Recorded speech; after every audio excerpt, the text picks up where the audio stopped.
guys want to do a quick weekly news.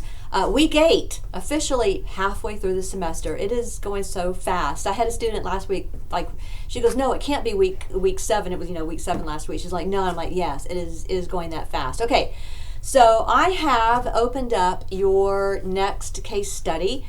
This case study is Isabel, and this deals with major depression. Now, I know that some of you are turned in Preston. That's what's going to be next as far as grading. I have graded Veronica. I gave written feedback for Veronica. I will probably, for Preston, give you audio feedback. I kind of vary it depending on the case study. So I'll probably give you some audio feedback for Preston and kind of bring in a little bit of Veronica, especially when you have PTSD, anxiety disorders, and then OCD. I mean, that's a lot of disorders grouped into one area. But Isabel is our major depression case study, and I wanted to find a case study in depression that identified all of the symptomology for depression. There are 9 symptoms of depression. You need to have 5 or more for a period of 2 weeks. We consider that an episode.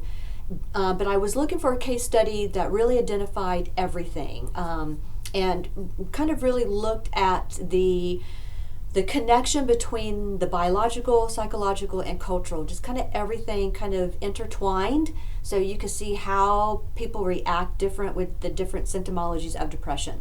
So Isabel is our next case study. So go through Isabel, start working on Isabel, and that will prepare us for the next quiz. So that other quiz is going to be coming up as well. So if you have any questions, I know somebody had asked me about the case studies. Try to be technical. Somebody asked me, which was a great question. Love the question. Really, again, try to use that research to support your responses. There's good information in the book. I had a student, and I mentioned this for my human growth class.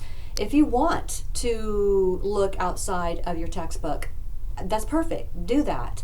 All you'd have to do is just go on and type in DSM-5. You can kind of look for that criteria if you really want to be more specific.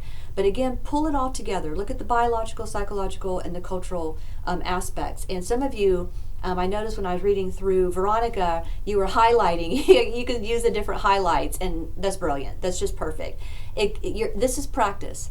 This is your first clinical psychology class for many of you, and it is about practicing. And the more that you do, your brain is already going to start looking for all of those areas. You just keep doing it.